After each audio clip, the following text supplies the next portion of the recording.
It's midnight. I have to get to the studio.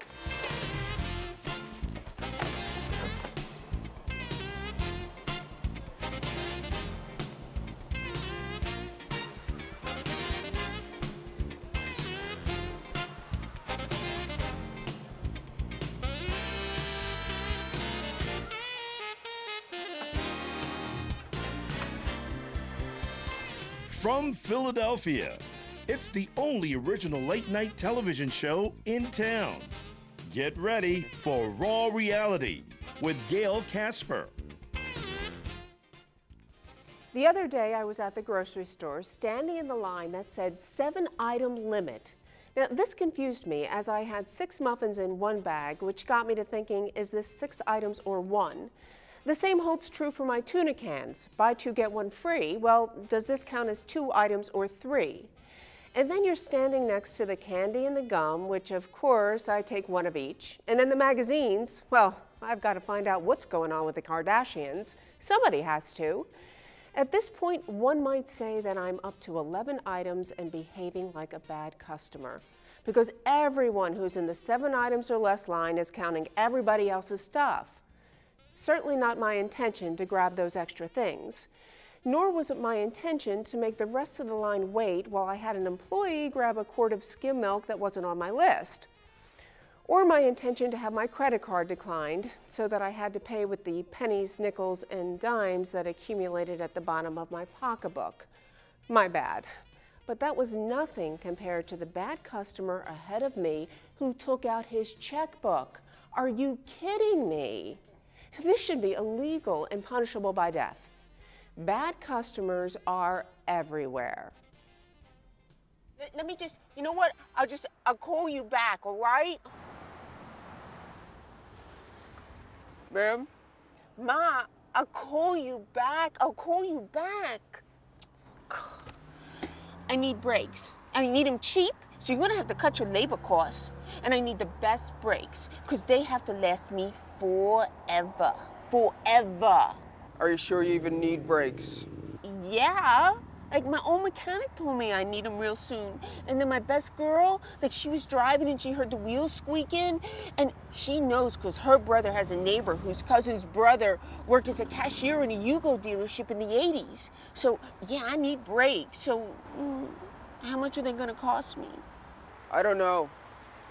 Could need nothing. Could need brakes, rotors. I need to check it out.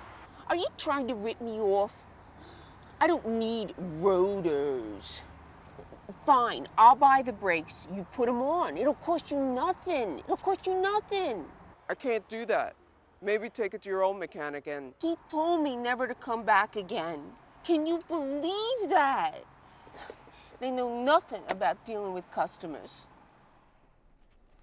We're here with the Odd Squad, appearing live at Gotham on AXS TV and at the Borgata September 30th through October 6th. Brad Trackman. Access TV. And host of the comedy show Comedygasm at the Irish Pole in Philadelphia on September 21st, Rachel Fogletto. Yep.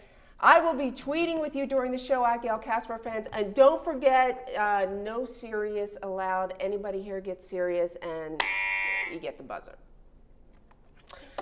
So let's talk about bad customers. Bad I'm the customers. worst. I really am. And first, I just want to say it's a pleasure to be on your show, Gail. It's great to be in this little comedy menage a trois. I dig it. I dig it. This is nice. It's the 3 of us. It's the 3 of us. It's the 3 of us. You got the best of both worlds here. Appreciate the reference. Yeah, there you go. The acknowledgement of being a female. All right, from NotAlwaysRight.com, a customer went in to make a purchase, pulled out one of those cardboard credit cards that comes with the new wallet, insisted that the credit card company is now using paper instead of plastic because it's better for the environment. See, now what I would have done is tried to convince that customer that clearly paper is inferior. After all, what do we do with it in the bathroom? You know, like, get that cardboard piece of junk out of my face, please. I like that logic, though. I have to say, you know, that's pretty brilliant, the old paper. It's kind of good, brings me back to Popeye, you know, gladly pay you for the hamburger tomorrow if you get it today or something like that. It wasn't even a real credit card, though. It came with the new wallet. I know. It would have been funnier if he would have been like, if it came with like 2 of them, and he was like, oh, that one didn't work. Oh, try this one. That would have even been better. I would have accepted the wallet.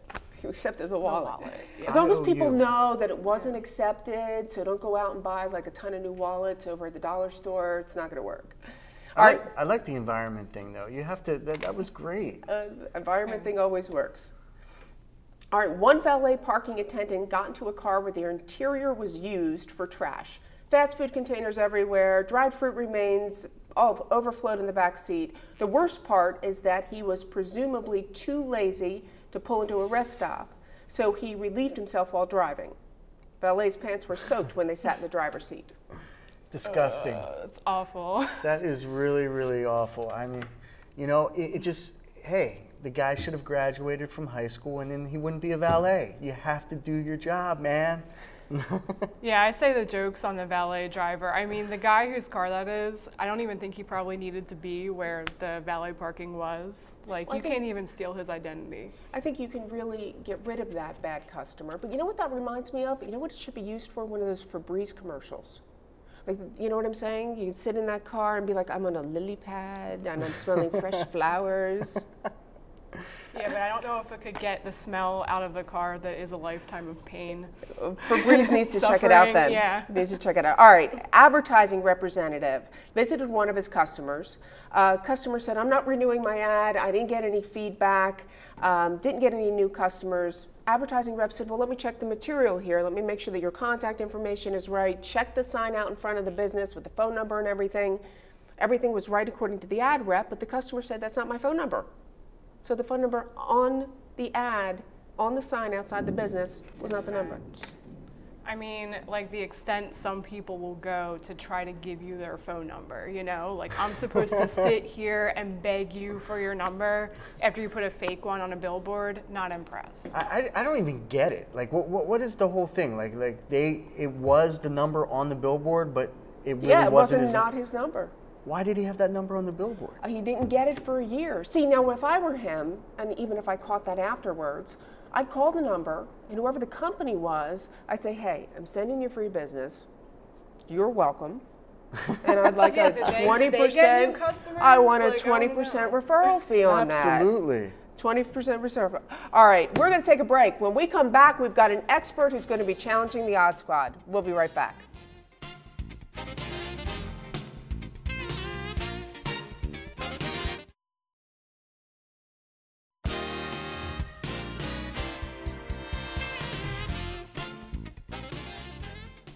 Welcome back. With us is entrepreneur and owner of GetMainLobster.com, Mark Monroe. Today it's all about bad customers. Have you been a bad customer? Tweet with me at Gail Kasper fans. And Odd Squad, I have got some different scenarios for you. I want you to think, what do we need to do with some of these customer situations? So let's start off with the customer who looks down upon you and berates you. Brad, I'm going to start out with you. What do you do with them? Hey, I put them up on a pedestal and I say, thank you for putting me in my place, man. Making it realistic, making it life. I don't know, you know, that's life, you know? If you have a job where you have to deal with the public, you have to deal with the public. That's life. I know. Rachel. I would go the opposite route. I would make them just as uncomfortable as they make me. So I would be a little bit creepy and say like, oh yeah, like you call me an idiot real good, like my husband. Like, you want my phone number? It's on a billboard. So you try to suck them in. Just give it back. It's about reciprocation. Mark, the expert, this is what we really want to know today. What do we do? I take a little bit of a different approach. I kind of let them vent, you know, let them say whatever they want, swear, whatever they need to do to get off their chest. And then once they're all done, I just ask them if they're done and say, hey, listen, you know, I have a solution. Wow, how much weed do you smoke? Man, you are so mellow, dude. I mean, it's like, yeah, just give it to me, man. I'll take it. Yeah. That's what made him successful, though. That is professional. A lot of experience. Yeah. You know? So, you know, I ship lobster, so it's perishable. A lobster dies, somebody's gonna not be happy let me about know. it. Yeah. You know, so you have to relax and. All right, next one. Customer eats an entire meal and then refuses to pay. This is, I'm Jewish, man. This is our like code of ethics. This is what we do. I mean, this is my parents every night they go out to dinner.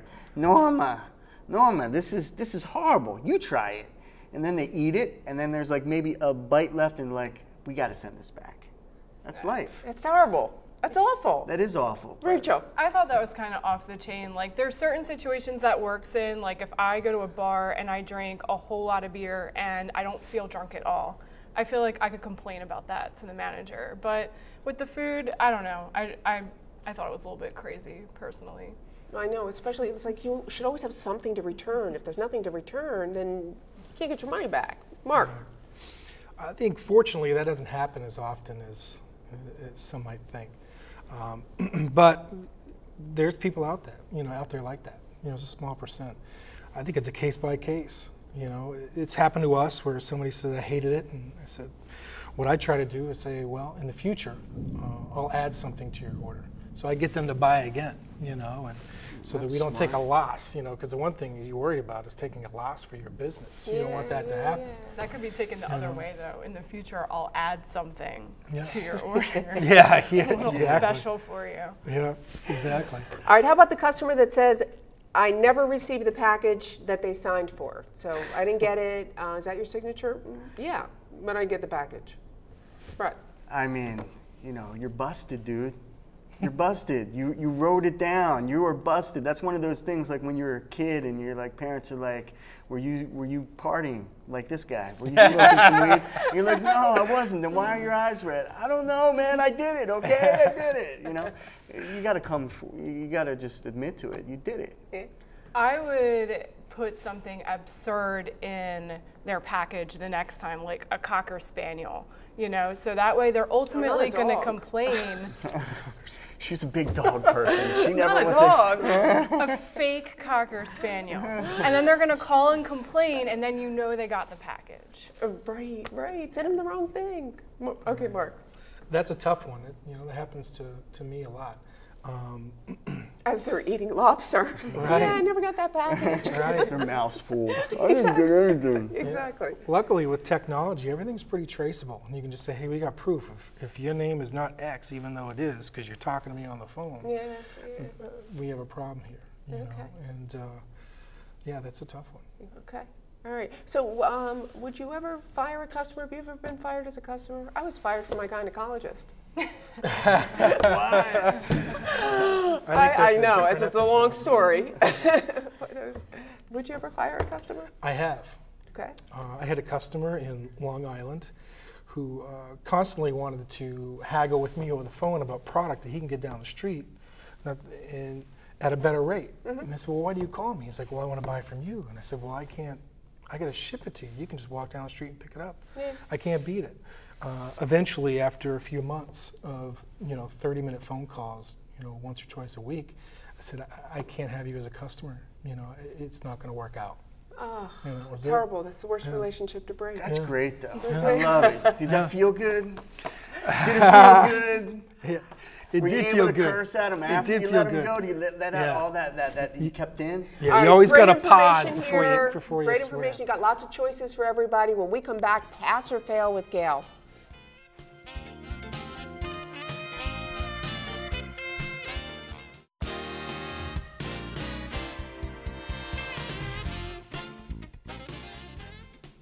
Welcome back. This is Pass or Fail with Gail. This is where we take a real-life situation and the Odd Squad grades them pass or fail. Just a reminder, I will be tweeting with you during the show at Gail Kasper Fans. Okay, you guys ready? Ready. Here's the scenario. This comes from ServerNightmares.com. A customer called a restaurant. You were ready to go. Customer called a restaurant to make a reservation, and the owner refused the reservation since the last time the customer had come to the restaurant and spent $102, they only left a $5 tip. So pass or fail? We're going to start with Mark. What do you think? Pass or fail? Customer fail, right? Well, actually, owner. So in other words, they spent both sides fail, I think. Okay. Yeah. It's unfortunate that the person is cheap, but I just love that you said that. It's unfortunate. They pay $2 an hour to their people, and they It's can't leave an unfortunate. extra money for tip. Yeah. Well, Business is business. you got it, Rachel. I would say fail, because what I would do is tell the customer that they can come back, but they have to pay a crappy customer deposit, and they can get that deposit back depending on their performance during the meal. Oh, there you go. I like that. The performance during the meal. That's excellent. Okay, Brad. I don't know, pass or fail, I don't know. The bottom line is, you know what? Have them come back. I would let the customer come back and spit in their food if they don't tip well. Well, oh, you won't know if they tip. Until the end. Until the end. Damn it. You can make them tip Simple before. math. Make them tip before. See, we're working together. That's it. Why don't you just add the tip to the check, the gratuity included? Oh, see, now that makes logical sense, but I'm going to fail because I think any responsibility falls back on the owner of the business, and if he wasn't such a cheap ass, he should be putting the extra money into the pot for the people. Anytime your people don't come through, there's a 300% markup usually in restaurants. It means you're making money. Right. Put the money in. Put the $10 in for your people. Take care of your team.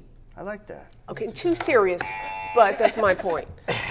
All right, Clark at a busy deli went to the next customer in line. She was on her cell phone. She starts waving her finger like, I don't have time, I'm still on my phone. So the clerk says, okay, well, I'm going to help the next customer. Makes sense. Person on the phone is like, oh, no, I was first. As a matter of fact, I want to talk to the manager. Manager comes out, the woman's still on her cell phone, waving her finger like, I still need a minute. Manager walks away. So grade the manager, pass or fail. How'd they do?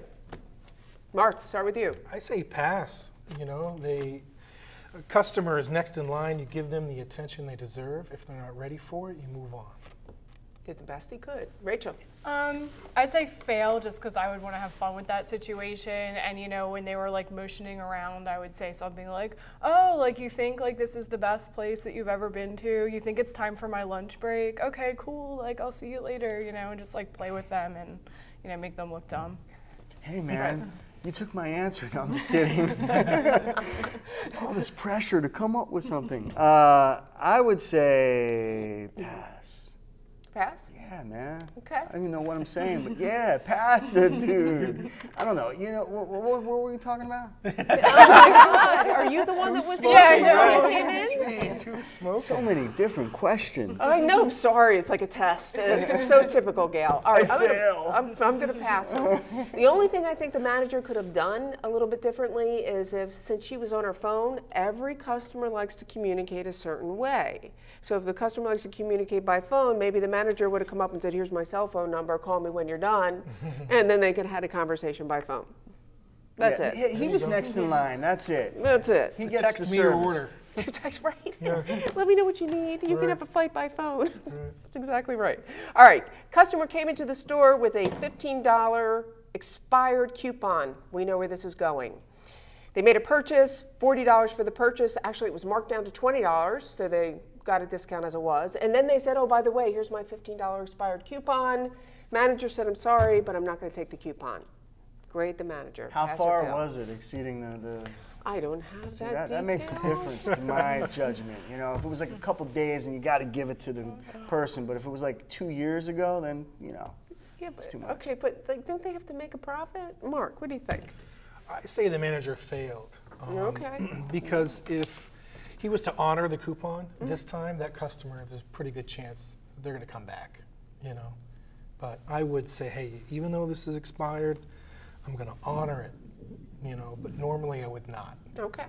That's good. I'm going to say on the fail train, and I'm going to say, The failed train. yeah, I'm going to say take the coupon and then go the creepy route and say something kind of mafia, like one day I may ask a favor of you, and then add some kind of weird comment about I also like things after they're already expired, if you know what I mean.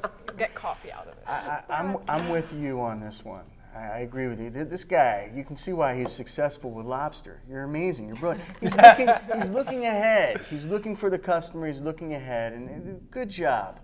Good. Kudos Thanks, to you. Brad. And I like your mafia reference too. You guys are great. We should work together. All right, I kind of pass. I'm sorry. I Wow. pass. Yeah, I feel like That's a big that's surprise. illegal buzzing. Oh, is it? Illegal buzzing. All right, we're going to take a short break. We'll be right back.